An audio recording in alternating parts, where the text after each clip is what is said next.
this year is The Musketeers of Pig Alley, which is a great title. It is a great title, although I wish there were more muskets in it. It's mostly pistols. Yeah, I did like this one, though. This one, according to MoMA and also YouTube, is often identified as the first gangster film, which it is not. Nope. We watched that one.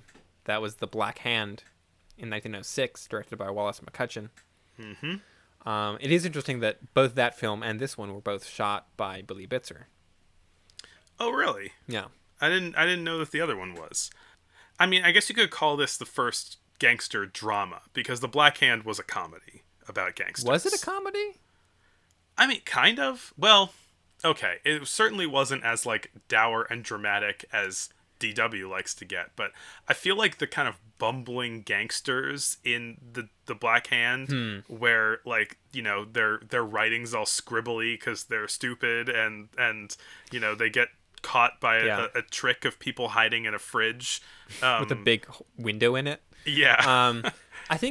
I mean, all of that is very true. I think that is more just a sign of how dramatic films were in 1906 versus 1912.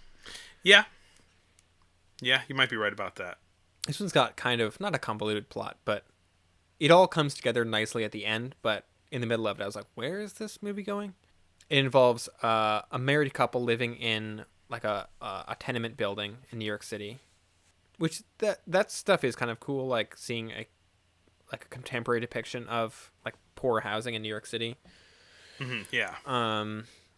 Yeah, I think it was shot in New Jersey, but Wait, really? I just thought that was interesting. Yeah, like Wow. like all of DW's movies, but they sort of run afoul, I guess, of this gangster whose name is Snapper Kid, which is a great name. Yeah.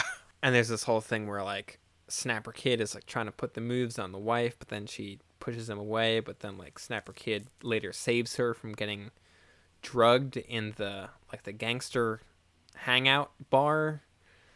And then he also steals the husband's wallet. Yeah, the reason they're at the gangsters' ball is because they're trying to gain some intel on the gangster's ball. All right, boys, we're having a ball tonight. It's because they're trying to gain some intel on who stole the husband's wallet. Yeah. And then they get themselves into a whole mess. The climax of the movie is this big like gunfight in the titular Pig Alley with like the Snapper Kids gang and then like the rival gang, and then he ends up kind of making friends with the married couple, and they like kind of get him out of being arrested, and then he's like, wink wink, I'll take care of yous. We're friends now, see? Consider yourself under the protection of the Snapper gang. Pretty much. There's some really cool cinematography in this one. Particularly one shot, I would say. Yeah. Right before that shot, there is like a shot of the rival gang kind of coming through a door, and we see the shadow of one of them projected onto the door before he walks in. Which is a cool thing that I feel like we haven't seen much of, that kind of foreboding shadow precedes a character's entrance sort of thing. But then there's a really cool shot of Snapper and his goons sneaking along a wall, and they start kind of in the background, and Snapper gets all the way up right in the lens. Yeah. Like an extreme close up of his face.